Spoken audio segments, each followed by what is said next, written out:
Hi, I'm Ben Ferguson, and welcome to your Amac Weekly News. First up, Prime Minister Trudeau in Canada shows the world what tyrants do, and other leaders are actually encouraging it. I'll have that in a moment. And the media stays silent in the face of one of the biggest stories this country has seen because it involves Hillary Clinton. And finally, Amac Vice President of Strategic Partnerships, Kurt Meyer, is here with an update for Amac members on some really cool new benefits. A quick reminder, though, if you haven't shared this video, help other people see it by hitting that share button. Your Amac Weekly News starts right now.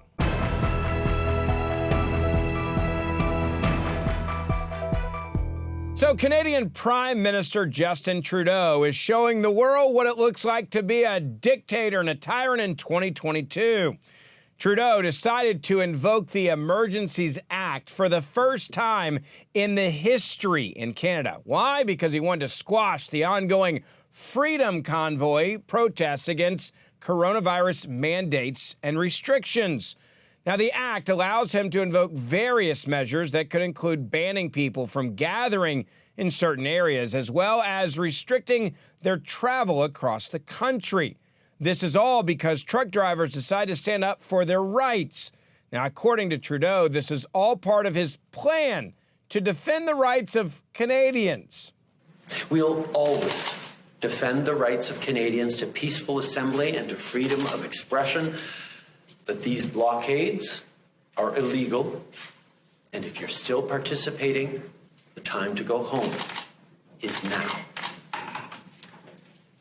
On a separate track from the Emergencies Act, I want to reassure people that the Canadian Border Services Agency is already turning back non-Canadians trying to enter Canada to participate in blockades. So let's just be clear about what a tyrant would do in this scenario.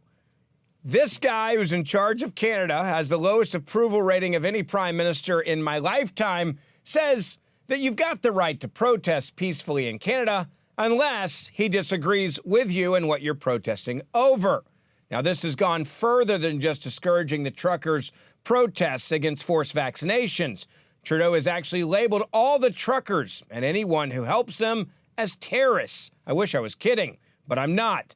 They updated their terrorism laws in Canada, and here is what the Canadian government is now saying about the people that support the truck drivers. First, we are broadening the scope of Canada's anti-money laundering and terrorist financing rules so that they cover crowdfunding platforms and the payment service providers they use. These changes cover all forms of transactions, including digital assets, such as cryptocurrencies. The illegal blockades have highlighted the fact that crowdfunding platforms and some of the payment service providers they use are not fully captured under the Proceeds of Crime and Terrorist Financing Act. Our banks and financial institutions are already obligated to report to the Financial Transactions and Reports Analysis Centre of Canada, or FINTRAC. As of today, all crowdfunding platforms and the payment service providers they use must register with FINTRAC, and they must report large and suspicious transactions to FINTRAC. Now, just to be clear, this new action is going to work this way. If you give money to support the truckers, you will be treated like you are giving money to ISIS or Al-Qaeda. They didn't even do this after 9/11. Now, Trudeau has gone full-blown dictator. They are actually going so far as to even shut down the bank accounts of those who give money to the truckers. Financial institutions will be authorized or directed to render essential services to help address the situation, including by regulating and prohibiting the use of property to fund or support illegal blockades. Now, Trudeau and the government are not just stopping there. They're now demanding that the drivers of tow truck services that have refused to remove the cars and the trucks blocking the roads are mandated to do so now, or they're even coming for you. We cannot and will not allow illegal and dangerous activities to continue. The Emergencies Act will also allow the government to make sure essential services are rendered, for example, in order to tow vehicles blocking roads.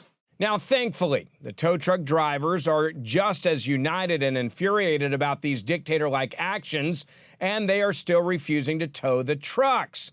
Now, Trudeau's decision to invoke the Emergencies Act happened just days after the Biden administration urged him to use, quote, federal powers. That's right, the Biden administration is behind this because they're terrified that this movement in Canada will go viral and Americans will join in this country. Now, these truckers are threats to dictators around the world, like Trudeau and Biden and leaders in New Zealand and even Australia. And these leaders are turning a blind eye to what Trudeau is doing in the hope that it won't come to their countries. We cannot allow for this to continue, and we must fight and support these truck drivers who are standing up for all of our freedoms all over the world. There is a story which I'm about to tell you about that when you look at it is clearly as big, if not bigger, than Watergate. And the media is nowhere to be seen. Why? Because it involves the corruption of Hillary Clinton, the DOJ, the FBI, Joe Biden, and Barack Obama. Now, before we get into how the media is handling this bombshell, let's look back at how the media treated the Russian collusion hoax back in 2016 and 2017 when they wanted to convince you that Donald Trump was the worst person in the world. President is a Russian operative. This cloud about collusion with Russia will hang over him no matter where he stands. It does look like he's listening to Putin more than he is American intelligence. We're about to find out if the new president of our country is going to do what Russia wants. The presidency is effectively a Russian op. Now, if that's how the media acted when they actually knew that the story they were reporting on was a lie made up and fabricated by Hillary Clinton and her campaign, you got to think that when they have actual proof of actual collusion from the Clinton campaign, they would cover it the same way. So now, after almost an entire week has gone by since the release of special counsel John Durham's court filings alleging that Hillary Clinton's campaign associates spied on Donald Trump's campaign, as well as his presidency, we heard nothing from the media. Yes, crickets. The New York Times and the Washington Post did write something on the subject, but they only did it to cast doubt on the report's significance. Look at this headline from the New York Times. Quote, court filings started a furor in right-wing outlets, but their narrative is off track. In the article, the Times called the so-called narrative, quote, alarmist, and highlighted that, quote, the challenge for journalists is deciding what merits coverage. The Post, on the other hand, published its analysis under its fact-checker page. Look at this headline. Here's why Trump once again is claiming spying by Democrats. Now, in the article, the Post actually claims that there's no evidence of wiretapping and avoid making a clear connection between Hillary Clinton's campaign and her actual associates that allegedly spied on Donald Trump. Look, the mainstream media isn't only downplaying this report through print media, but they're also using words like gobbledygook on TV to describe this new bombshell report. I spent yesterday reading through this stuff, reading through Durham's indictment seriously. I don't know For hours. Who wrote that because it was gobbledygook. There weren't dates. You sit there going, wait a second, did this happen during the Clinton administration or during the Trump administration on the spying in the president's office?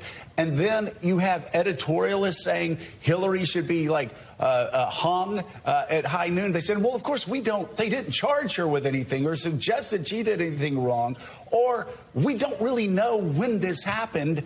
And you sit there going, wait a second, it really is the biggest cluster Now I've seen in a pleading, and it's going to be very interesting to see what Durham does next. Now, the good news is the media isn't going to get to decide what actually happens. That would be John Durham and the special counsel's office, as well as those in front of the grand jury. Despite the determination by the mainstream media to ignore the actual legitimacy of this report, The revelations in Durham's filings are already being compared to Watergate, and they should be.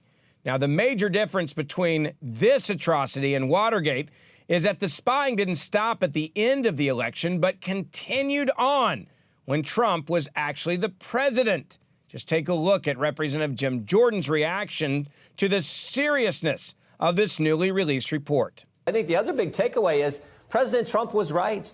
Clear back in 2017, he said, they're spying on me. And all the Democrats and the mainstream press said, no, that's not happening. 2 years later, it was Attorney General Barr who said spying took place, and the media and the Democrats had the same reaction. Now we know for sure, in 2022, now we know for sure that they were in fact spying.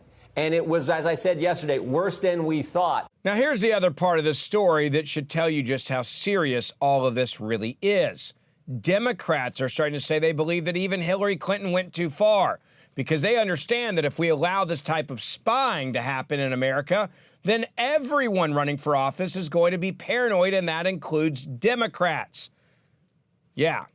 Tulsi Gabbard, former presidential candidate and Democratic congresswoman, actually believes that Hillary Clinton and all of those involved need to be held accountable. Hillary Clinton and the power elite in this country manufactured this Russian collusion lie, actively undermining our democracy and stoking the fires, moving us into this new Cold War with Russia. The damage that they did to the American people, our democracy, and others around the world is immeasurable. It's impossible to measure, and it leads us to this point where we sit today, where we have people who were integral in making this happen, people like Jake Sullivan, now holding very influential positions of power in shaping our country's foreign policy. And what they're doing is telling the American people, they're telling us, saying, hey, you've got to be ready to go to war with Russia or other countries to, spread democracy, to protect democracy. And yet they're actively undermining our democracy here at home. This is their hypocrisy being exposed, and the American people deserve accountability. Hillary Clinton and her warmongers need to be held accountable. Now, my final takeaway from this story is this. Whether the media likes it or not, apparently John Durham is just getting started. This is only the beginning. They can downplay it as much as they want to. They can try to undermine it as much as they want to. And they can act like this is a non-story.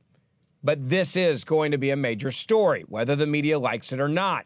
And the American people deserve to find out exactly what happened, what the truth is, no matter who it takes down. So it's always fun to talk about exciting new benefits for members with Amac. And this week we have Amac's Vice President of Strategic Partnerships with us, Kurt Meyer. Kurt, I appreciate you coming on because when I see you, I know there's going to be something new that I get to use as a member. And we just launched some new member benefits. And one of those things is called Mom's Meals. Now, this is actually pretty cool. I got to see this before the show today.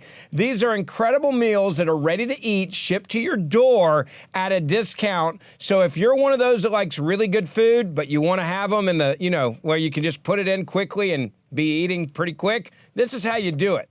Thanks, Ben, and always a pleasure to see you. And as you know, we're always looking to add great new value-added member benefits to our member benefits platforms.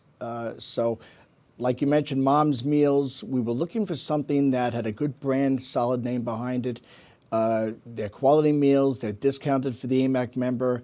They're high-quality, refrigerated, ready-to-heat meals and right to your doorstep. So perfect for seniors and the members that are in our demographic. You know, Kurt, we saw this industry really explode over the last 2 years with so many people saying, I don't want to be going to the grocery store every other day, but I want good quality meals. And look, people have gotten addicted to things coming to their doorstep. And that's the reason why I think so many members are going to love this benefit, because it's not just meal coming that's prepared and ready for you to eat to your door, but it's really high quality, which is why they call it Mom's Meals. Yeah, the great thing about it is, it's a discounted price at $6.99 per meal. They also have gluten-free meals that are $7.99 per meal.